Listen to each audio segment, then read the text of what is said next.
El asedio del Lancashire Queen. Un relato de Jack London. Narrado por Sara Mendoza.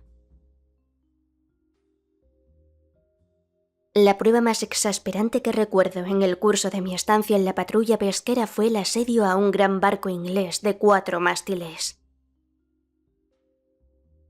Charlie Legrand y yo consagramos 2 semanas a ello. La cuestión fue tan difícil de resolver como una ecuación matemática. Solo la más pura casualidad nos permitió salir bastante bien de todo ello. Después de nuestra aventura con los saqueadores de ostras, volvimos a Auckland, donde pasaron otros 15 días antes de que la mujer de Neil Partington se encontrase fuera de peligro y en vías de curación. Fue pues después de una ausencia de un mes cuando el Reindeer puso rumbo a Venecia. Cuando el gato no está, las ratas bailan, reza el dicho. Por tanto, durante estas 4 semanas, los pescadores habían recuperado su audacia y violaban la ley descaradamente. Pasando por delante del Cabo San Pedro, divisamos una gran actividad entre los pescadores de gambas. Y desde nuestra aparición en la bahía de San Pablo, toda una flotilla de barcas retiraron a toda prisa sus redes y se dieron a la vela. Esta huida sospechosa exigía una averiguación. Y el primer barco, el único por lo demás, al que conseguimos acercarnos, estaba, en efecto, provisto de una red prohibida por la ley. El reglamento prohibía la utilización de toda red cuyas mallas midieran menos de 20 centímetros entre los nudos. Y aquellas mallas no tenían más que 8. Cogidos en delito flagrante, los 2 pescadores fueron inmediatamente arrestados. Neil Partington tomó a uno de ellos para que le ayudara a dirigir el Reindeer. Charlie y yo subimos con el otro prisionero a bordo del barco capturado. Pero la flotilla había puesto rumbo prestamente a Portulama. Y durante el resto de la travesía de la bahía de San Pablo, no nos encontramos con ningún otro pescador. Nuestro cautivo, un griego velludo y bronceado, permanecía sentado sobre su red mientras nosotros izábamos la vela del barco. Un salmonero último modelo de Columbia River, que visiblemente efectuaba su primera travesía y se podía manejar sin ninguna dificultad. Charlie y yo subimos con el otro prisionero a bordo del barco capturado.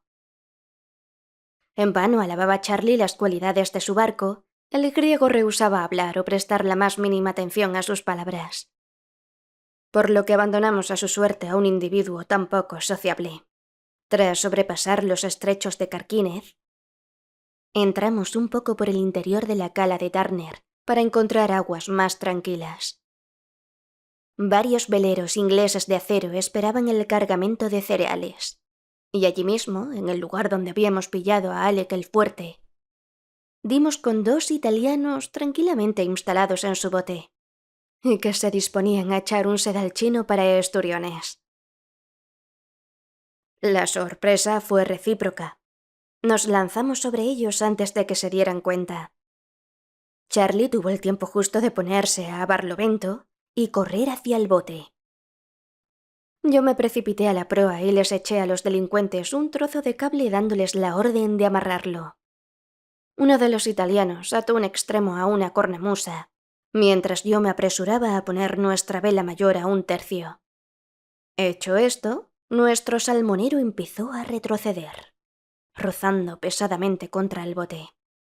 Charlie avanzó para abordarlo, pero cuando yo jalaba nuestra amarra para unir las embarcaciones, los italianos aprovecharon para alargar la suya. Empezamos a derivar a sotavento, mientras ellos sacaban 2 pares de remos y guiaban su ligero esquife para ponerse de lleno a barlovento. Esta maniobra nos desconcertó al principio, ya que con nuestro gran barco, pesadamente cargado, no podíamos esperar poder alcanzarlos a fuerza de remar. Pero nuestro prisionero griego vino en nuestra ayuda inesperadamente. Sus ojos negros lanzaron chispas y su cara enrojeció de alegría contenida mientras bajaba la orza, saltaba la parte delantera de un brinco e izaba la vela. Siempre he oído decir que los griegos detestan a los italianos, señaló Charlie, divertido, precipitándose al timón. Nunca he visto a un hombre tan dispuesto a echar una mano para capturar a otro como nuestro prisionero durante la caza que iniciamos. Las aletas de la nariz le temblaban, se dilataban y abría los ojos desmesuradamente.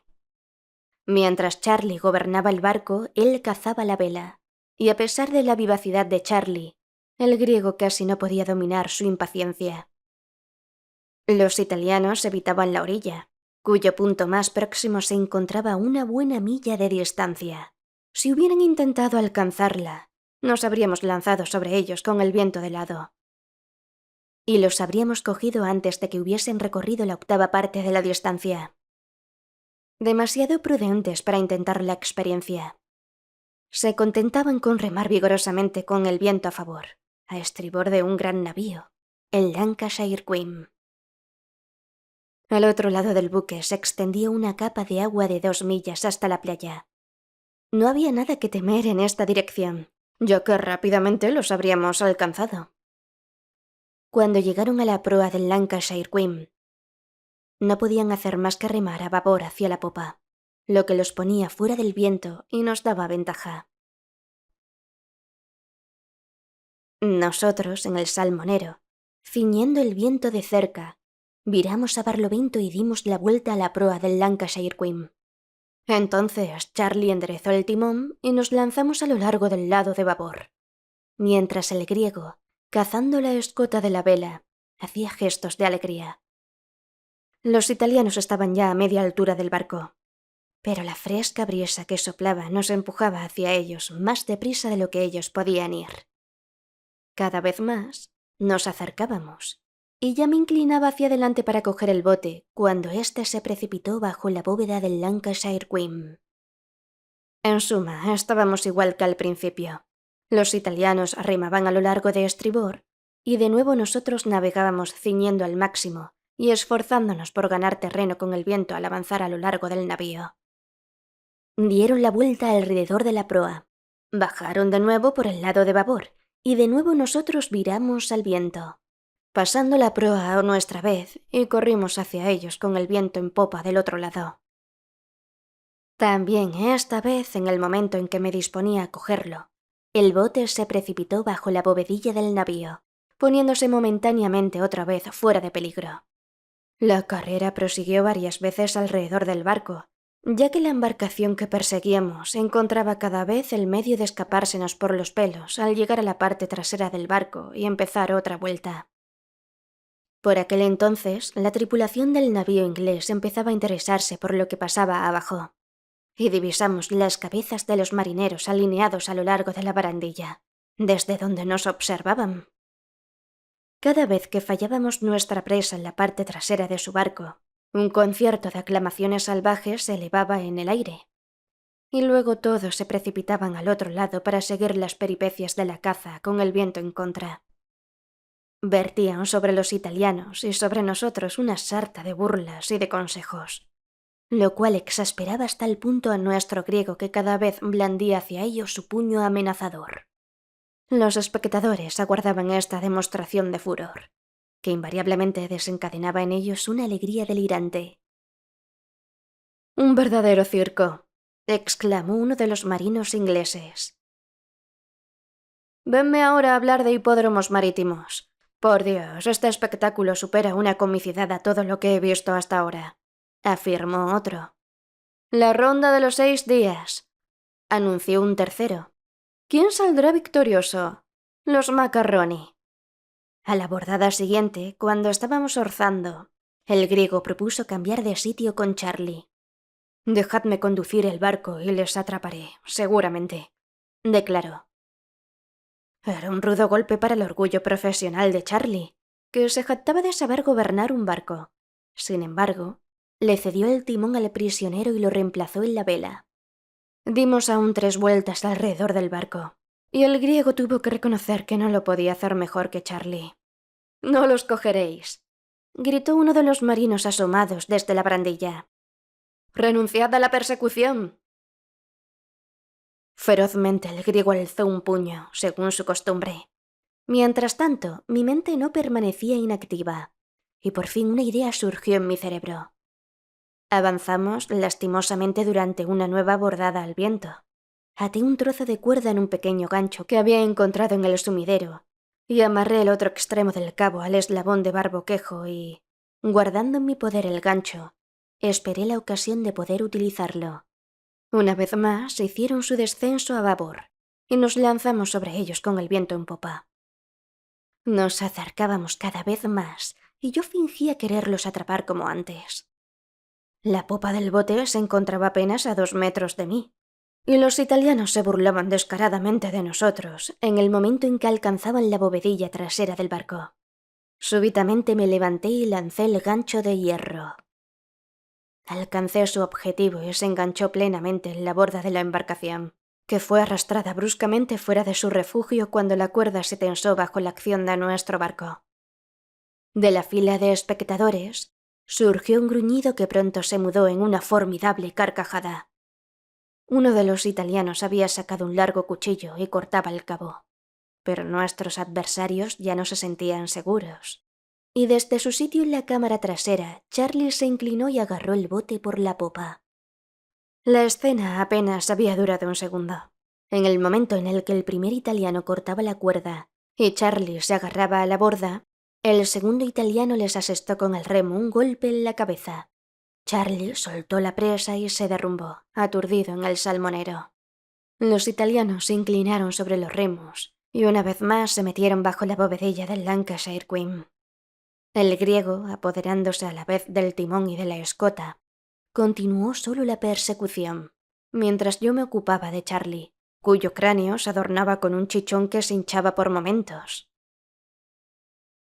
El gozo de los espectadores alcanzaba su punto álgido y, unánimemente, animaban a los italianos.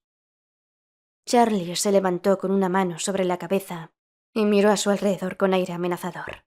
«Esta vez no les dejaremos escapar», exclamó sacando el revólver de su funda. A la siguiente vuelta, amenazó a los italianos con el arma. Pero estos siguieron remando tranquilamente, conservando su ritmo, sin preocuparse lo más mínimo por Charlie. «Deteneos o disparo», dijo este. La terminante orden no produjo ningún efecto, así como tampoco las balas que siguieron y que pasaron por encima de sus cabezas. Los italianos sabían tan bien como nosotros que Charlie nunca se atrevería a disparar sobre unos fugitivos desarmados. Por lo tanto, prosiguieron su ronda alrededor del barco. «No les dejemos, el cansancio acabará por vencerlos. Muy pronto estarán sin aliento», exclamó Charlie. Así pues, la caza prosiguió. 20 veces seguidas dimos, con ellos, la vuelta al Lancashire Queen, y por fin constatamos que sus músculos de acero empezaban a flaquear. Estaban casi agotados. Unas vueltas más y se rendirían, cuando bruscamente la situación cambió de aspecto. En el momento de la carrera en que teníamos el viento en contra, iban más rápido que nosotros y ya habían recorrido más de la mitad del largo del navío a sotavento, mientras nosotros solo estábamos a la altura de la proa.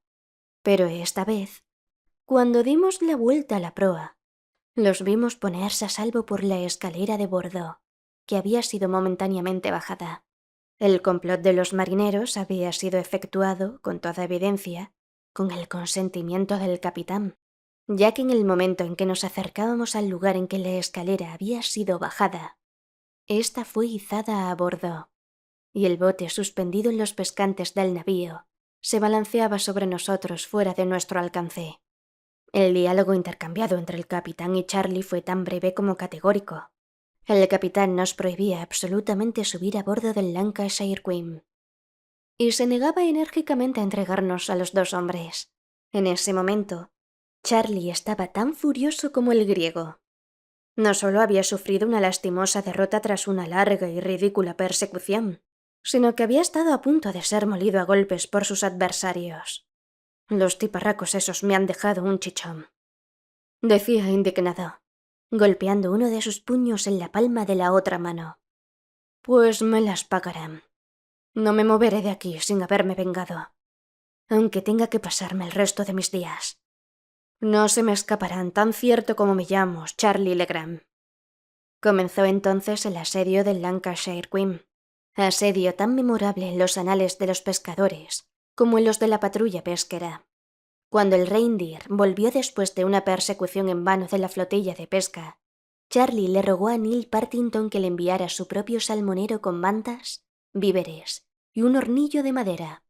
El intercambio de barcos tuvo lugar antes de la puesta de sol, y nos separamos de nuestro griego, que fue conducido a Venecia y encarcelado por haber infringido la ley.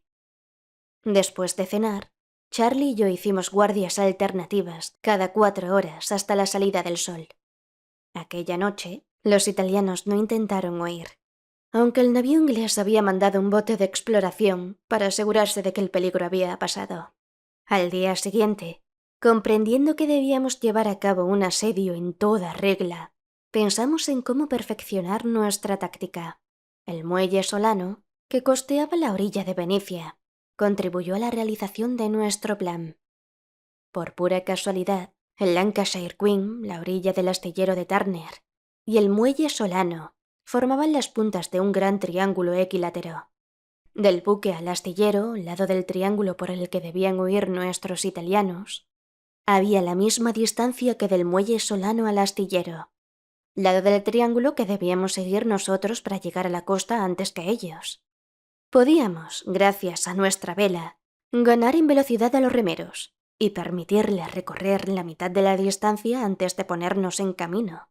Pero si les dejábamos sobrepasar aquella mitad, nos ganarían sin lugar a dudas en la carrera hacia la orilla. Por otra parte, si arrancábamos antes de que estuvieran a medio camino, les dábamos tiempo a volver impunemente al buque. Una línea imaginaria trazada desde el muelle Solano hasta un molino de viento situado en la orilla opuesta dividía en 2 partes iguales el lado del triángulo que tomarían los italianos para llegar a tierra. Esta línea nos ayudó a localizar el punto preciso hasta el que dejaríamos avanzar a los fugitivos antes de lanzarnos a su persecución. Día tras día les veíamos, a través de los prismáticos, aventurarse remando tranquilamente hacia el punto determinado por nosotros. Cuando se acercaban, saltábamos al salmonero y poníamos la vela. Cuando nos veían, daban media vuelta y volvían al Lancashire Queen, seguros de que no los podríamos alcanzar. En previsión de posibles calmas, en las que nuestro salmonero a vela sería inútil, teníamos a nuestra disposición un bote ligero provisto de remos en forma de cuchara. Cuando no había viento, estábamos obligados a abandonar el muelle tan pronto como se alejaban del navío. Además, durante la noche había que vigilar las inmediaciones del Lancashire Queen, y Charlie y yo debíamos montar la guardia en turnos de 4 horas. Sin embargo, los italianos parecían preferir huir en pleno día, de manera que nuestras largas horas en vela no servían para nada. Me da rabia privarme de mi cómoda cama mientras esos bribones duermen tranquilamente ahí abajo, decía Charlie, pero les pesará. Les forzaré a permanecer tanto tiempo en ese navío que el capitán tendrá que cobrarles alquiler. Nos encontrábamos ante un problema extremadamente arduo. Mientras les vigilábamos, a los italianos les era imposible escapar. Si maniobraban con prudencia no lo podríamos coger. Charlie no dejaba de exprimirse el cerebro, pero por una vez la imaginación le falló. La única solución parecía ser la paciencia. Se trataba de esperar. El que aguantara más tiempo ganaría la partida.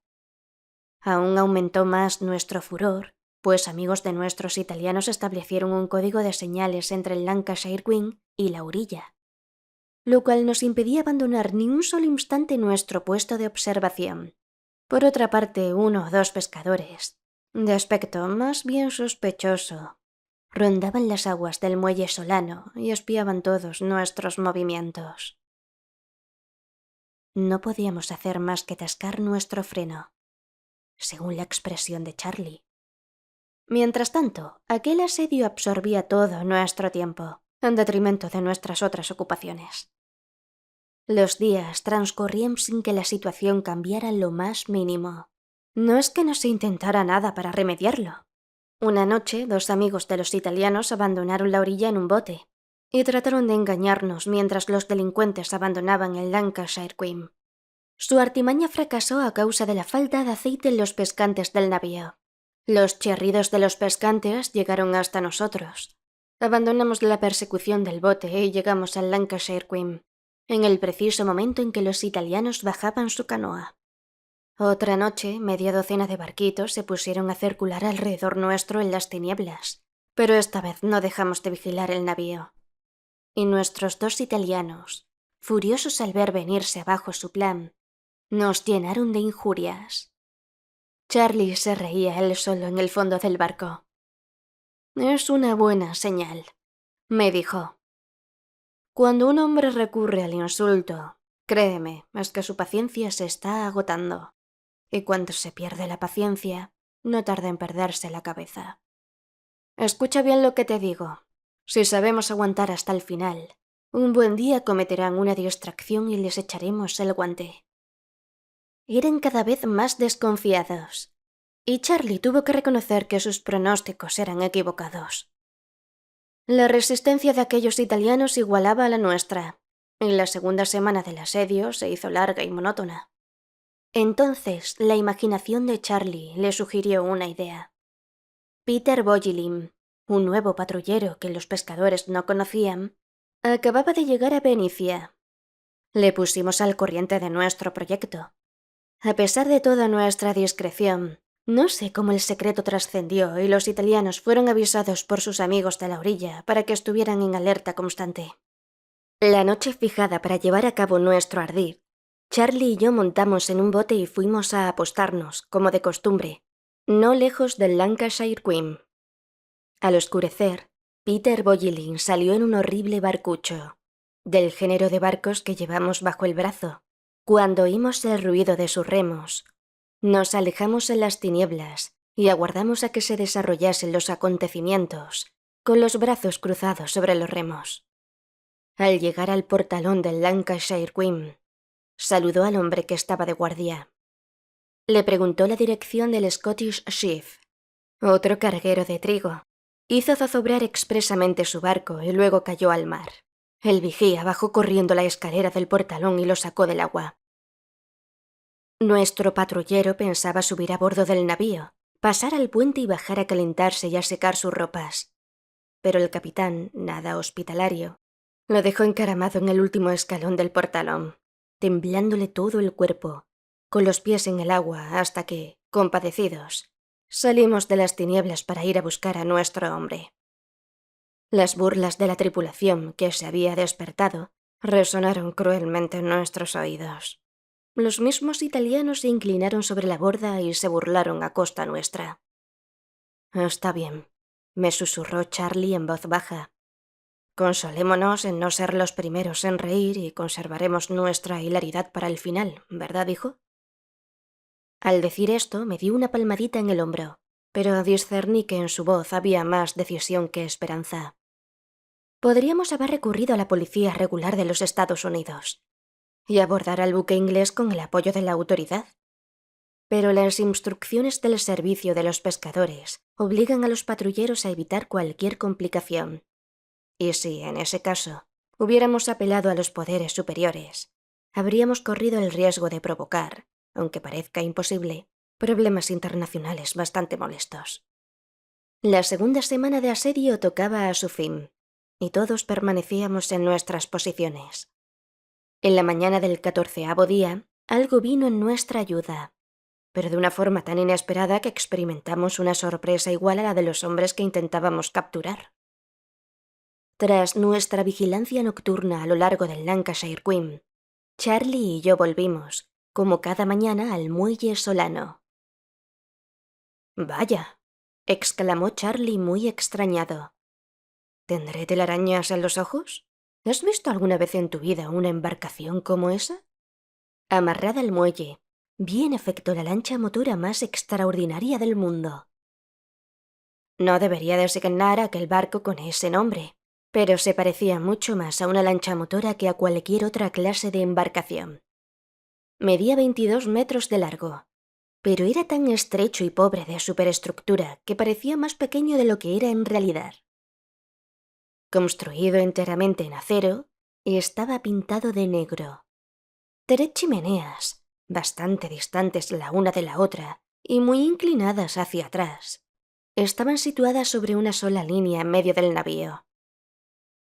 Su popa larga y afilada, tan delgada como la hoja de una cuchilla, indicaba claramente que el barco estaba construido pensando en la velocidad.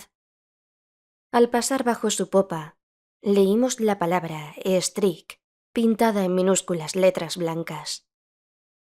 Muertos de curiosidad, Charlie y yo subimos a bordo y trabamos conversación con un mecánico que, de pie sobre el puente, contemplaba la salida del sol.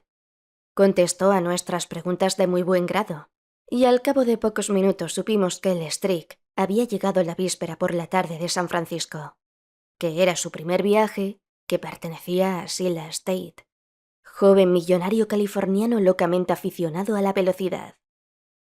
Habló de turbinas, de aplicación directa del vapor, de la ausencia de pistones y de bielas, de toda clase de temas que sobrepasan mis conocimientos técnicos, ya que solo me apasionaba la navegación a vela. Sin embargo, capté el sentido de las últimas palabras del mecánico. 4.000 caballos de vapor y 45 millas por hora. Nos dejó pasmados, ¿eh? Concluyó con orgullo. No, no es posible. No he oído bien, exclamó Charlie muy excitado.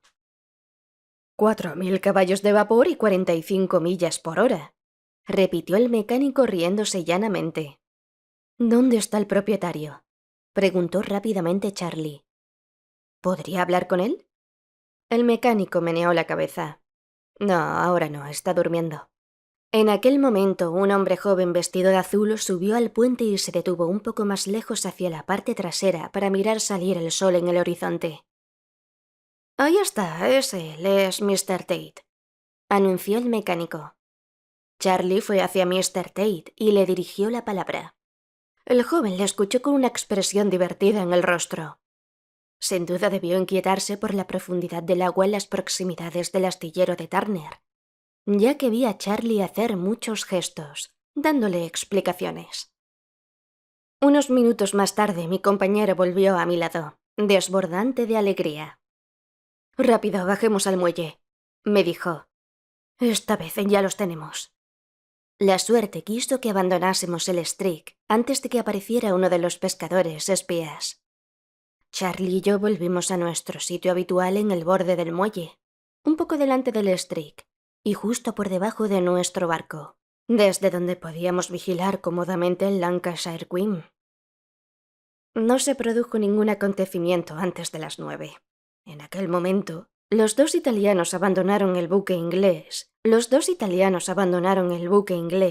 y recorrieron su lado del triángulo hacia la orilla. Charlie siguió con una mirada tranquila la barca de los fugitivos y, antes de que hubieran cubierto un cuarto de la distancia, me confió. 45 millas por hora. Nada puede salvarlos. Esta vez ya los tenemos. Los dos remeros casi estaban llegando a la altura del molino de viento. En este punto era cuando generalmente nosotros saltábamos a nuestro salmonero e izábamos la vela. Y los dos hombres, que esperaban esta maniobra, constataron con sorpresa que no dábamos ninguna señal de vida. Cuando estuvieron completamente a la altura del molino de viento, es decir, a igual distancia del navío que de la costa, y más cerca de la costa de lo que les habíamos permitido remar hasta entonces, la desconfianza se apoderó de ellos. Los observamos a través de nuestros prismáticos, de pie en el bote. Intentaban ver qué es lo que estábamos haciendo. El pescador espía, sentado a nuestro lado en el borde del muelle, tampoco dejaba de estar intrigado por nuestra indolencia. Mientras tanto, los italianos del bote continuaban avanzando. Al llegar cerca de la orilla, se levantaron de nuevo y escrutaron la playa como si sospechasen que estábamos escondidos. Pero desde la orilla un hombre agitó un pañuelo en señal de que no había ningún peligro. Los dos italianos, tranquilizados por la señal, se inclinaron sobre sus remos y se pusieron a remar cada vez más deprisa. Charlie aún no se movía. Cuando el bote hubo salvado 3/4 de la distancia del Lancashire Queen a la orilla, con lo cual solo les quedaban 1/4 de milla por recorrer, Charlie me dio una palmada en el hombro mientras gritaba: «Esta vez ya está, los tenemos». Saltamos rápidamente al Streak, cuyas amarras delanteras y traseras fueron largadas en un abrir y cerrar de ojos, y este pegó un brinco hacia adelante y se alejó del embarcadero. El espía que habíamos dejado sobre el muelle sacó un revólver y disparó 5 tiros al aire. Los italianos del bote comprendieron esta señal, ya que los vimos redoblar al punto sus energías y remar como unos locos. Pero su velocidad no podía compararse con la nuestra.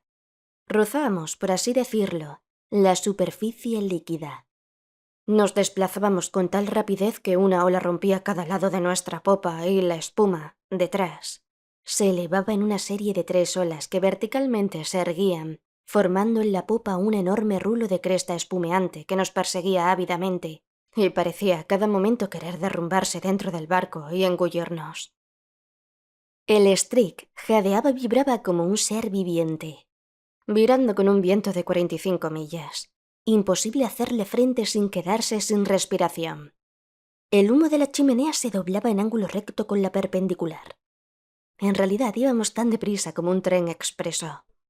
En cuanto a los italianos, apenas nos habíamos puesto en camino cuando ya nos abalanzamos sobre ellos.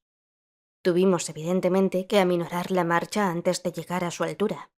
No obstante, pasamos delante suyo como una tromba, y tuvimos que volver atrás y describir un círculo para situarnos entre ellos y la orilla. Entonces, reconociéndonos a Charlie y a mí, se dieron por vencidos, recogieron los remos y tristemente se dejaron apresar. «Dime, Charlie», le preguntó Neil Partington cuando discutíamos juntos el asunto sobre el embarcadero. «Me gustaría saber dónde entra en juego esta vez tu famosa imaginación». Fiel a su manía, Charlie no se dejó desanimar por ello. «La imaginación», repitió señalando con el dedo el Streak. «Mirad un poco de ese ingenio, respondedme francamente. ¿La invención de una máquina como esa no es el fruto de una imaginación prodigiosa?» «Reconozco», añadió, «que se trata de la imaginación de otro, pero ¿ha funcionado peor por ello?» Fin.